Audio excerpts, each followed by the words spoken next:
મોટેથી પહેલા બોલશું બધા જ. હું કહું ને એટલે પહેલેથી હું પહેલા બોલી જાઉં છું એટલે તમને ખબર પડે.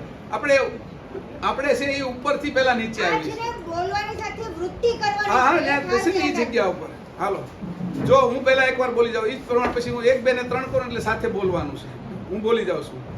કૈવલ કૈવલ ધામ, કૈવલ ચૈતન્યતા, આજ્ઞા, ઐશ્વર્યતા, આરત, સુરતા, અક્કલ, નૂરતા. કૈવલ કૈવલ ધામ, કૈવલ નૂરતા, અક્કલ, સુરતા, આરત, ઐશ્વર્યતા, આજ્ઞા, ચૈતન્યતા. કૈવલ કૈવલ ધામ, કૈવલ ચૈતન્યતા, આજ્ઞા, ઐશ્વર્યતા, આરત, સુરતા, અક્કલ, નૂરતા, કૈવલ કૈવલ ધામ. આ રીતે નિરંતર આલ્યા કરશે. ઉપર નીચે ચડવાનું આ દાદરા છે. હવે એક એક જણા બોલો તો તમે સામે રાખીને બોલજો. અત્યારે આમ સામે મૂકીને બોલજો. અને મૂકો ત્યારે આ જગ્યાએથી શરૂ કરો ને ઠેઠ ઊંધીના ચક્રોમાં જાઓ. એક જણ કોણ બોલશે પહેલા? બોલો પ્રિયંક. પહેલા ઉપરથી લ્યો. નહીં, પહેલા ઉપરથી આપણે ધામથી લેવાનું છે. અને જોતા જોતા બોલો તમે. હવે અહીંયા પાસે નજર છે હો પાછી. આને તમે જોવો છો ખાલી યાદ રાખો પણ બોલો છો અહીંથી. એ ઉપર છે પછી અહીંયા અંદર આવ્યા. આજ્ઞા, ઐશ્વર્યતા, આરત, સુરત, અક્કલ, નૂરતા, કૈવલ, કૈવલ. પાછા ઉપર જાઓ. નૂરતા. હા, પછી નૂરતા તરત લઈ લો એની સાથે. સુરતા, આરત, ઐશ્વર્યતા, આજ્ઞા, ચૈતન્યતા. કૈવલ કૈવલ ધામ, કૈવલ. પાછું એક ચૈતન્યતા, આજ્ઞા, ઐશ્વર્ય. હવે સાથે બધા બોલવાનું છે. આમ ફરીથી કૈવલ ધામ, કૈવલ ચૈતન્યતા, આજ્ઞા, ઐશ્વર્યતા, આરત, સુરતા, અક્કલ, નૂરતા. કૈવલ કૈવલ ધામ, કૈવલ નૂરતા, અક્કલ, સુરતા, આરત, ઐશ્વર્યતા, આજ્ઞા, ચૈતન્યતા. કૈવલ કૈવલ ધામ, કૈવલ ચૈતન્યતા, આજ્ઞા, ઐશ્વર્યતા, આરત, સુરતા, અક્કલ, નૂરતા. કૈવલ કૈવલ ધામ, કૈવલ નૂરતા, અક્કલ, સુરતા, આરત, ઐશ્વર્યતા, આજ્ઞા, ચૈતન્યતા. કૈવલ કૈવલ ધામ, કૈવલ ચૈતન્યતા, આજ્ઞા, ઐશ્વર્યતા, આરત, સુરતા, અક્કલ, નૂરતા. કૈવલ કૈવલ ધામ. બરાબર? આટલું અહીંયા પૂરું કર્યું. આવી રીતે વારંવાર ઉપર ચડવાનું, નીચે જવાનું. પછી આ રીતે કરતા તમે બેસતા બેસતા 48 મિનિટે રસ્તો તૈયાર થઈ જશે પ્રાણનો. અત્યારે આપણે જે છે ને એ પ્રાણના રસ્તે છે અને પછી લવકારાના રસ્તે આવી જશું. હવે એની કીધું જો આટલો સમય થયો એટલે મૂલાધારમાં ખબર પડવા મળી, એની અંદર અસર થવા મળી. પછી એવી રીતે બીજે પણ થવા મળશે. થોડો સમય આ મૂલાધાર છે ને એ જાડું છે એટલે જલ્દી અસર થાય. ઓલા હજી આપણે એનાથી સૂક્ષ્મ થઈશું ને ત્યારે જળમાં છે, આ ભૂમિમાં છે ને એટલે તરત દેખાય છે આપણને એની અસર. જળમાં હજી ઓછી, એનાથી આગળ જશું એટલે ધીરે ધીરે ધીરે એનો સમય પાકશે ને એટલે બધે જ દેખાય. અને એ લવકારો પછી કેવો દેખાશે? ઓલો જે આ તણખલો થાય છે ને, આ સ્પાર્ક આપણે લાઇટર કરીએ છીએ ને અહીંયા કેમ મોટો સ્પાર્ક થાય છે, એ તણખલો પછી તમને દેખાશે. હા, આમ આમ દેખાશે. એટલે એ જે છે એવા એ દેખાશે ત્યાર પછી ખબર પડશે આ પ્રકાશ છે એ પ્રકાશ સુધી પહોંચશે અહીંયા સુધી. એનાથી ઉપર જવામાં પ્રકાશ પણ અસમર્થ છે. અને ઉપર જશે ખાલી વૃત્તિ તમારા સ્વરૂપે થશે, અંશે થશે. આ નિરંતર જ્યારે પ્રક્રિયા કરશો ત્યારે આ રસ્તો તૈયાર થશે. જેમ આપણે છે એ માના ઉદરમાં હોય એટલે બધી નાડીઓ શરૂ ન થઈ ગઈ હોય, નિરંતર ખેંચતું હોય હૃદય અને એ પમ્પિંગ કરતું હોય તો બધી નાડીઓ બનતી જાય અને લોહી પણ બધે જતું જાય. એ જેમ લોહી જાય છે બધે એમ આમાં તો રસ્તો ખુલ્લો જ છે મૂલાધારની અંદર. આપણે ખબર નથી પડતી મૂલાધારથી વચ્ચેનો માર્ગ લેવાનો છે. આ જ કૈવલ પથ છે. એ નથી નારી, નથી પુરુષ, નથી નીચે, નથી બહાર, નથી અંદર, નથી બહાર. આપણા ઘાટમાં એ નથી. ઘાટ તો આ બે ભાગનો કહેવાય છે. ઘાટની અંદર આ જે મૂલાધારથી લઈને વચ્ચે ખાલી પોલ જ છે. પોલ જ એ જ કૈવલ ધામ છે. સીધું ત્યાંથી કૈવલ ધામ નીકળાય છે એટલે મેં કૈવલ ધામ કીધું. આ રસ્તો હતો, ત્યાંથી જ ઉતર્યા છે અને આવ્યા છીએ આ જ રીતે. આ આખું પ્રેક્ટિકલ જ્ઞાન છે. બરાબર? આ મેં તમને કીધું આ રીતે સવારનો સમય લેવો, સાંજે લેવું. 2-3 મહિનામાં તો હાલતા ચાલતા બોલાશે, રસોઈ કરતા બોલાશે, શરૂ થઈ જશે. પછી તમારે બોલવાનું નથી, ખાલી વૃત્તિ જાય ને તો એની મેળે જપાતું છે તમને દેખાશે. અને આપણને બધાને આ જે આ આજે આ જેટલી જેટલા જે ઐશ્વર્ય છે, આ બધાના અર્થ ને એની ગહનતા ખબર છે. મેઇન તો વસ્તુ એ જોવાનું કે વૃત્તિ પાછળ મૂળતા એટલે શું કે અંદર, અક્કલ એટલે શું કે જે જ્યાંથી કેવી રીતે મારે આમાંથી બહાર નીકળવું તે રસ્તો એવી રીતે. એટલે એનો અર્થ એટલે અર્થનું ભેગું થવું જોઈએ. ત્યાં તો એ થોડી વાર થશે ને ત્યાં એ જ એના ચૈતન્યતા જાગૃત થઈ જાય ને એ જ બધું કરાવવા કરાવી મળશે. દેશે. થોડા સમયમાં જ છે. પછી ઈ એના મેળે એની અંદર સ્વયં ચિંતામણી છે. એકવાર બહાર નીકળી જાવ ને એટલે ચિંતન કરવાની જરૂર નથી. સ્વયં ચિંતન એ જ બધું કરાવશે. આપણે કરવાનું જ નથી કાંઈ. સાચી વાત છે. પછી કઈ ખેડૂતને વાવી દીધા પછી પાણી ખાતર બાતર નાખી દીધા પછી કઈ રોજ એને ખેંચવાનું નથી. ઈ તો એની મેળે જ ઉગે છે. આખું ઓટોનોમસ સિસ્ટમમાં આખી જીવન જ જતું રહે. આપણું અત્યારે તો ઓટોમાં જ છે ને બધું. પચાવીએ છીએ, લોહી બનાવીએ છીએ, ઓટોમાં જ છે ને. જાગવું શું જીવન આખું ઓટોનોમસ. એમ આવી જઈશું અને કેટલી મજા આવશે. તરત હું એમ કહું છું આ તમે 6 મહિના કરજો અને 6 મહિના પછી તમારી તપાસ તમે કરજો. મને કાંઈ કહેવું નથી, તમને ખબર પડી જશે કેટલો હેલો, કેટલો શુદ્ધ, કેટલો સરળ આ ઉપાય બતાવ્યો છે. આમાં કઈ યોગ, આસન, પ્રાણાયામ એવું કઈ છે ખરું? અહીંયા કઈ એમાં ઉભા રહેવાની જગ્યા છે? અહીંયા શ્રદ્ધા વિશ્વાસમાં ઉભા રહેવાની જગ્યા છે? આમાં કઈ મૂર્તિ પૂજા કે પ્રાણાયામની કોઈ વિધિ છે? નહીં. આ ખાલી વૃત્તિનું છે. પ્રાણાયામ તો નાકથી થાય છે. આ તો વૃત્તિ જાય છે, આવે છે અને પોલ જ છે ખાલી. એને અંદર ખોલી નાખો તો એમાં કાંઈ નથી. પણ કેવલ ધામ જ આવું છે. નિરાધાર કા દેશ में ટકે પૂરે કા પાવ. આ નિરાધારનો દેશ છે, આધાર વગરનો. અને આધાર વગરના દેશની અંદર આપણે રમણ કરતા શીખી જઈશું. નીચે જ આવશે કે ચૈતન્યતા. કેવું થયું? ઉપર ગયા એનું કેવલ છે. હા, એને કેવલ ઉપર ગયા એને કાઢી નાખવાનું છે. આમ તો આ કેવલ ધામ પાછું કેવલ લેવાનું છે, પાછું વળવાનું છે અહીંથી. સમજાણું? આ જે છે ને મેં લખ્યું છે એટલે માટે બરાબર. આ કાઢી નાખ્યું અને આ કાઢી નાખ્યું. હવે હું કર્યું? કેવલ ધામ પછી પાછું કેવલ આવ્યું ને. કેવલ ચૈતન્યતા, આજ્ઞા, ઐશ્વર્યતા, આરત, શુદ્ધતા, અક્કલ, મૂર્તા, કેવલ ધામ પાછું કેવલ, પાછું વળી જવાનું. યુ ટર્ન છે, યુ ટર્ન બે. નીચે પાછું ફરતી વખત પાછું કેવલ ધામ કેવલ આ કેવલ અને કેવલ ધામ પાછું કેવલ, મૂર્તા, અક્કલ, શુદ્ધતા, આરત, ઐશ્વર્યતા, આજ્ઞા, ચૈતન્યતા, કેવલ અને કેવલ ધામ પાછું નીચે ઉતરું ત્યારે કેવલ. આને એક જ વાર લેવાનું છે. આ 2 વાર થઈ જાય છે. આ મારો પ્રશ્ન એવો છે નીચે આપણે ઉતરીએ ને કેવલ, પછી કેવલ ધામ બોલે ને પાછું વળતે કેવલ એટલે કેવલ જ બોલવાનું. એક જ વાર કેવલ 2 બાજુ આવે. કેવલ ધામ એક જ વાર આવશે. કેવલ ધામ 2 વાર આવશે. કેવલ 2 વાર આવશે ને કેવલ ધામ 1 વાર આવશે. 2 વાર. બરાબર? આ રીતે પાછું કેવલ આવે ને એમ. હા, કીધું ને એટલે. અને એ પાછા ફરીએ જ્યારે એ પાછું આખું બોલાઈ ગયું પછી કેવલ ધામ કેવલ થી ચાલુ કરવાનું કે ચેતન્યથી ચાલુ? આ કેવલ ધામ આવી ગયું ને એ તો ત્યાં અટકી ગયા. હવે કેવલ થી શરૂ કરવાનું. પછી અહીંયા તમે આવ્યા કેવલ ધામ આવ્યા પછી ધામ બોલવાની જરૂર નથી. પાછા કેવલ થી શરૂ કરવાનું. Okay, clear. એને એક જ વાર બોલવાનું. કેવલ 2 વાર આવશે. ધામ એક વાર આવશે. બરાબર? કારણ કે એક જવાનું ને એક આવવાનું છે. આ તો એન્ડ છે એનો. પછી પાછા વળો છો એનું છે આ કેવલ. આ ઉપર ગયા છો એનું કેવલ છે. આ 2 જગ્યાએ એવું સમજી લો ને તમે. આ કેવલ છે એ કેનું છે? તો કે આ તમે જે અહીંથી ઉપર ગયા ને એનું કેવલ છે.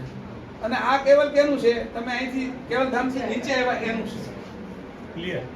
2 વાર આ ત્યાંથી આવ્યા એવો ભાવ છે, આ એમના તરફ જવાનો જવાનો એવો ભાવ છે. જ્યારે ઉપર જાવ છો ત્યારે બરાબર ધામમાં જવાનું છે અને ધામમાંથી હેઠે ઉતર્યા છે. હા. એટલે આ રીતે જોજો. બરાબર? હવે આટલી આ તમે કીધું કે કેવી રીતે કાઢી છે, તો આ બધું જે મેં કાઢ્યું છે એ મારો ગ્રંથનો અભ્યાસ કરીને કાઢ્યું છે. આ 18 ગ્રંથનો તો અભ્યાસ કેટલી વાર કર્યો છે. પણ આ લોકોએ કેટલી વાર બધી ચોપાઈ કહો તો એ મોઢે બોલી જાય. અને 62-63 વર્ષ થયા એના. ઠાકરસિંહભાઈ અને વિનુભાઈ ને 60 વર્ષ થયા. ગ્રંથ તો એની વાંચાય છે, કથાઓ એ નહીં સાંભળી છે. પણ હું જે અર્થ કરું છું એ મારી અંદર જે અનુભવ છે કરીને કહું છું. આ શીર્ષાસનમાં બીજી પ્રક્રિયાઓથી હું જે અનુભવ કરીને કહું છું અને કર્યા પછી જે અનુભવ કહું છું એ તમને કીધો છે. ગ્રંથમાં વાંચશો 1000 વાર તોય આ નહીં નીકળે. તમારે મેં તમને કીધું કે મહેશભાઈ પાસેથી તમને મળી તો એને આ આપી દીધું. હવે જે કાંઈ કરવું એ તમારે એને સ્વીકારી તો લીધું કઈ તો એટલે અહીંયા એવું થયું કે જેટલું મોઢે રહી ગયું એ મોઢે રહી ગયું એ મહત્વનું નથી. એ ચોપાઈ મને સાક્ષી પુરે છે એટલે હું આનો અર્થ કરું છું, બરાબર. અને અર્થ ચોપાઈ તો આમાં લખેલી છે, યાદગીરી છે એને પણ એને જાણવી કેમ, એને જાણવી અનુભવ કેમ, કેટલો એને છે? માણવી કેમ, એનો અનુભવ શું છે એ મેં અનુભવ કરીને તમને કહું છું. એટલે અનુભવ સિદ્ધ જ્ઞાન છે, એને એ તમને અત્યારે કહું છું. આ કઈ બીજા પ્રકારનું જ્ઞાન નથી, સીધું સ્વરૂપની વાત છે. આ ચેતન અંશના સ્વરૂપની આત્મા ને જીવાત્માની વાત જ નથી. એ તો બે બહાર પડ્યા રહેશે. હવે તો માર્ગ છે અને ગુહ્યતમ છે, અને આનો આ ગુહ્ય માર્ગ હોવાથી આ માર્ગ ગુહ્ય માર્ગ છે. એટલે આપણે ગૃહસ્થી છીએ એનો આ માર્ગ છે, કે ગુહ્ય છે. એટલે પહેલા આપણું ગૃહસ્થાશ્રમ હતું ને એનું નામ હતું ગુહ્યાશ્રમ. ગુહ્ય વસ્તુને જાણનારા આ લોકો છે એવું કહેતા. બરાબર. ગૃહસ્થાશ્રમ એટલે ઘર વાળા નહીં, આ જ આખું ગ્રહ છે આપણું. આ ઘરની અંદર આપણે રહીએ છીએ. આ આપણું ઘર છે ને, અંશને રહેવાનું. આ તો શરીરને રહેવાનું ઘર છે. આ જે સ્થૂળ ઘર દેખાય છે એને ગૃહસ્થાશ્રમ એવી રીતે નથી કીધું, ગુહ્યાશ્રમ છે આપણો. પછી છે બ્રહ્મચારી, પેલો બ્રહ્મચારી આશ્રમ, પછી ગુહ્યાશ્રમ, પછી વાનપ્રસ્થ આશ્રમ અને સંન્યાસ આશ્રમ. આવી રીતે આશ્રમો જે કર્યા એમાં ગુહ્ય વસ્તુના જાણકાર લોકો છે. આપણે એઠે ઉતારીએ છીએ અને એક નવું બાળક આ સંસારને આપી શકીએ છીએ કે ગુહ્ય વસ્તુને જાણકાર આ લોકો છે. એટલે ગુહ્યાશ્રમને જાણીએ છીએ. એટલે જીવન આખું સફળ બનાવી શકે ગૃહસ્થ. ગૃહસ્થ જેવો એક આશ્રમને એવું કીધું છે.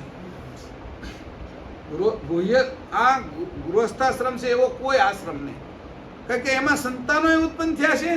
તમે સંતોને તમારા ઘરે લાવી અને એને પોષણ કરો છો, જેનું પોષણ આ ગૃહસ્થી છે એટલે કરે છે. એ ક્યાં પોષણ કરે છે, એ ક્યાં રળવા જાય છે? તો કેટલી જગ્યાએ તમે પારેવાની જળ નાખો છો, એ કઈ સાધુઓ નથી નાખતા, રળવા તમે જાઓ છો ને. નાખે ભલે નહીં, કીડિયારું આપણે પૂરીએ છીએ, ગાયનો પ્રેમ આપણે રાખીએ છીએ, વનસ્પતિને પાણી પાવું, આ તે તુલસીની પૂજા કરવી, એ બધું ગૃહસ્થને માટે આપ્યું છે. આ બધી ગુહ્ય વિદ્યાના જાણકાર આ લોકો હતા. અને આમ કહેવાય છે કે આ 2-3 હજાર વર્ષ પહેલા તો આપણા ઘરમાં આપણે સોનું પકવતા. સોના માટે ક્યારે પૃથ્વીને ખોદી નથી આપણે ખાણ, પણ આપણે એની ટેકનિક હતી, કિમિયાગર હતા બધા. કે જે તુલસીની અંદર જે શાલિગ્રામ આવે છે, શાલિગ્રામની અંદર એવો એક કીડો હોય છે, એ કીડો છે એ તુલસીના પીળા પાનને ખાઈ જાય અને પોતે પચાવે. એ પોતાના શરીરની અંદર સોનું બનાવે, એના મળની અંદર સોનું નીકળે. એ બધું એ માટી ભેગી કરે 6-8 મહિને. અને જે રાજવેદ હોય અથવા રાજ્યની અંદર આના કિમિયાગર જાણકાર હોય તો એ માટીની અંદરથી સોનું જુદું તારવતા. એ સોનાની અંદરથી આપણે જે ઉપરના મંદિરના કળશો બનાવતા, 7 એ આ 7 ચક્રોની નિશાની માટે બનાવતા. સોનું હતું, એ સજીવન સોનું હતું. આપણે આ છે ને એ ધાતુ સોનું છે. ઓલું ધાતુ નહોતું. સૂર્યમાંથી નાડી, સૂર્ય નાડી છે એ કનામાં હતી કે તુલસીની અંદર. અને તુલસીની અંદર સૂર્ય નાડી હતી, તેમાં સૂર્યનો જે સુવર્ણ હતું એ ઉતરતું. એ વિદ્યા છે એ પાછો કર્ણય જાણતો હતો, સૂર્યનો પુત્ર હતો. રોજ એ 1.25 મણ સોનું છે એ દાનમાં આપતો, આવી રીતે પાડતો. એની સૂર્યના કિરણોને એવી રીતે ભેગા કરતો કે એની આગળ એવું યંત્ર હતું કે એની અંદરથી કિરણ પસાર થઈને આ બાજુ સોનું નીકળતું. કિરણ એને જમાવી દેતો અને સુવર્ણને કાઢતો. એવી રીતે આપણે એ પ્રોસેસ નહોતા જાણતા, એ તો દેવી પ્રોસેસ હતી. આપણે આ તુલસીની અંદરથી જે સોનું નીકળતું એ એટલું બધું નીકળતું કે દરેક મંદિરોમાં સોનું આપતા. સોનાની મૂર્તિઓ બનાવતા, સોનાના દરવાજાઓ એના બનતા, સોનાના જ હતા પેલા મંદિરો. હજી તમે દક્ષિણ ભારતમાં જાઓ તો પુષ્કળ સોનું નીકળે. એ કોઈ ખાણ ખોદતા નહીં. આપણે પાણીનો કૂવો નહોતા કરતા ક્યારે, કે આમ આપણી માં છે, માને આપણે દુઃખ ન પહોંચાડે તો ખાણ ક્યારે ખોદવી? તો એટલું બધું સોનું ક્યાંથી આવ્યું? સોને કી ચીડિયા કહેવાય. આખી દુનિયા લૂંટવા ભારતને સોનું આવ્યું. સોનું આવ્યું ક્યાંથી? તે ગુહ્યાશ્રમમાંથી. ગુપ્ત વિદ્યાના જાણકાર આવા જે ગૃહસ્થીઓ હતા એ આ બધોય 6-8 મહિને એ માટી લઈ જાય અને નવી માટી નાખે તુલસીમાં. અને પાછા યાત્રા કરવા જાય ત્યારે ગંડકી નદીની અંદર 1 વર્ષ કીડો જીવે. એ એને પાછા લેતા આવે અહીંયા ગંડકી નદીનો શાલિગ્રામ. એમાં એ કીડો હોય, એને લાવીને પાછા જ્યારે યાત્રામાં પહેલાં તો હાલીને જતા, એટલે રસ્તામાં જાય એટલે બધે છે એ આશ્રમો હોય, મંદિરો હોય, પછી ધર્મશાળા હોય, ત્યાં તુલસી હોય. એમાં તુલસીમાં રાતે મૂકી દે એટલે એને રાત્રે ખાવાનું મળી રહે. બહાર જઈને રાત્રે ખાય અને એના મળમાંથી એ કેટલું બધું પચાવે, એ જે પથ્થર હોય ને એને ખાય, અંદરથી કોરી ખાય કીડો. એટલે અંદર તમે જુઓ તો અંદર શાલિગ્રામની અંદરથી છે ને એ ચક્ર ને શંખ ને એવું બધું નીકળે, એની કોરી ખાધો છે. અને એ કોરી ખાય એટલું બધું એને અગ્નિ તત્વ વિશેષ હોય.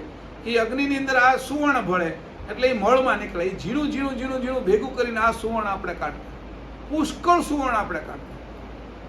દુનિયાને સુવર્ણ કિંમતી છે અને સુવર્ણ ઉપરથી મુદ્રા છપાય, ડોલર છાપવા હોય, રૂપિયો છાપવો હોય, પાઉન્ડ છાપવો હોય, એની જે વિનિમયની વસ્તુ આપણે લાવ્યા એ ભારત લાવ્યા છે. સુવર્ણના આધારે એની સમૃદ્ધિ માપવાનું, કોઈ કયા દેશમાં કેટલું સુવર્ણ છે એના આધારે એના નોટ છપાય, એનું ચલણ છપાય. એ આજે દુનિયામાં ચાલે છે. પછી જે ઓલા કપિલા ગાયનું ઘી રાખે, પેલું જે હોય ને ઉપરના જે કળશ હોય, જે 7 કળશ, એની ઉપર ધ્વજા, એટલે કળશ આપેલા એમ કે શિખરબંધ મકાન તમારું મંદિર છે, શિખરબંધ પહેલા કે શિખરબંધ મંદિર છે. શિખરબંધ એટલે એની અંદર વિશેષ પ્રક્રિયાઓ કરી હોય વાસ્તુની. એટલે આ જે છે એ કપિલા ગાયનું ઘી એ ભેગું કરી અને આ જે 7 કળશ છે ને એમાં નાખવામાં આવે. એ 100 વર્ષ સુધી રાખે, 100 વર્ષ સુધી એ ઘી રાખે. એમાં એ ઘી ઉડે નહીં. સૂર્યના જે કિરણો છે, ચંદ્રના જે કિરણો છે, એ આ સોનું કેવું છે, જૈવિક, એની અંદર જગ્યા હોય, એ કિરણ એની અંદર ઘૂસે અને એ આ જે ઘી છે ને એની અંદર આ સૂર્યના કિરણો જાય એટલે વિદ્વાન છોકરાઓ ઉત્પન્ન થાય એના. અને આ બધા ઘીને 100 વર્ષે કાઢી અને રાજવેદ એની આગળ રાખે. જે છોકરા છોકરીના લગ્ન થવાના હોય એને એ કંસાર જે બનાવે ને, કંસારમાં એમાં એ થોડું વાપરે. આનું આની કલમ કરે, એ થોડું વાપરે. બીજું ઘી એના ઘરેથી લાવવાનું કે ઘરેથી લાવીને એમાં થોડું નાખે. આ નાખીને એને ભેળવી દે અને પછી ભેળવીને પછી એનો કંસાર બનાવે અને એ છોકરા અને છોકરીને ખાવાનો હોય. એટલે 100 વર્ષ સુધી જેની તડકો, છૈયો, જે આપદાઓ સહન કરી છે એ બધી જ સહન શક્તિ એ આ ઘીમાં ઉતરેલી છે. બધા નક્ષત્રો, બધા ગ્રહો. તો એનું જે શરીર બનવાનું છે હવે નવા બાળકનું, એ આ 2 માતા પિતા બનાવવાના છે. એ એના શરીરની અંદર આ વસ્તુ નાખવામાં આવે અને રોગ પ્રતિકારક 100 વર્ષ સુધીની રોગ પ્રતિકારક શક્તિ એમાં નાખી દીધી, ઔષધિ પહેલા નાખી દીધી. અને એનું સેવન કરે. એ સેવન એ 2-3 મહિના સુધી કરે આ છોકરા છોકરીઓ. અને એની અંદરથી એના આ કંસારી ખાધા કરે અને બીજા બધા વાનગી હોય એમાં તે આને નાખે. એટલે એને જેમ આપણે ગંગાજળ નાખીએ એટલે આખું બધું પવિત્ર થઈ જાય ને, એવી રીતે આની અંદર એટલી તાકાત હોય કે બધા ઘીની અંદર એના અણુઓ ઘૂસી જાય અને એને પણ પોતાના રૂપે કરી નાખે. તો એને એ 100 વર્ષે ઉતારવામાં આવે. હજી આજે કોઈ ઉત્તર ગુજરાતમાં પેલો લેખ આવ્યો હતો, પેલા ઘડા ભરેલા છે અને એ હજી ચોખ્ખું ઘી છે. એની તાવાની પદ્ધતિ હોય, કપિલા ગાય હોય અને આ સુવર્ણ આકાશમાંથી જે ઉતારે છે એ સુવર્ણ એ ઘડા બનેલા હોય. અને ગાયમાં સુવર્ણ નાડી છે એના પહેલામાં અને તુલસીમાં. આ બધું ભેગું થાય એટલે એક પ્રકારની ઔષધિ થઈ જાય અને એના સંતાનો શૂરવીર હોય, બુદ્ધિશાળી હોય, એકદમ સમયસર એના નિર્ણયો થતા હોય અને રોગિષ્ટ ક્યારેય ન હોય. આવા સંતાનો ઉત્પન્ન કરવાની વ્યવસ્થા આખી ભારતની અંદર હતી. આ ભારત છે એ લાખો વર્ષથી છે. આ કાંઈ 7000 વર્ષ કોકે આપણે છે ને આપણે ઊંધા માર્ગે 7000 વર્ષ જ આ પૃથ્વી, 7000 વર્ષ નથી થઈ આ પૃથ્વી. એની પહેલાની 7000 વર્ષ પહેલાની 12-15 વર્ષની અત્યારે જમીનમાંથી સંશોધન થઈને વસ્તુઓ નીકળી રહી છે. તો તમે 7000 વર્ષ કેમ કહો છો? આને મોહેંજો-દડો અને હડપ્પા છે એ 15-20 વર્ષ પહેલાની છે. તો એનું એ જે થિયરી છે એ તૂટી ન જાય એટલે 5000 વર્ષ પહેલાની સંસ્કૃતિ કહી દીધી. હા, ડાયનોસોરના કેટલા લાખ વર્ષોના છે. તો એ ડાયનોસોર જીવતા થતું. આ સૃષ્ટિમાં તો આ બધું ચાલુ જ છે. એટલે એ કોઈ આપણે ઉલ્લુ બનાવવાના ધંધા છે, આપણે આમ અટકાવવાના, આપણી જે આ ધરોહર છે એનાથી બાદ કરવાના ધંધા છે. આ બધા અમાનવીય કૃત્યો છે, આપણે માનવીય કૃત્યો. એટલે કેવી રીતે ઉત્તમ આપણે દુનિયાને શું આપીએ? પૈસા આપશું? આપણે ઉત્તમ સંતાન આપીએ એ જ આપણી ફરજ હોય છે. ગૃહસ્થાશ્રમ આ જ આપણી સંપત્તિ છે, એ દેશને આપીએ છીએ અને બાકીનું બધું તો એ મેળવી લે છે. તો એ જે આખી જે વ્યવસ્થા હતી એ આખી બ્રેક થઈ ગઈ. અને બ્રેક થવાનું મૂળ કારણ હતું મહાભારતનું જે યુદ્ધ થયું ને ત્યારથી થયું. કારણ કે હવે જે જાણનાર લોકો તરી બધા મોટા ભાગના બુદ્ધિશાળીઓ યુદ્ધની અંદર ખપી ગયા.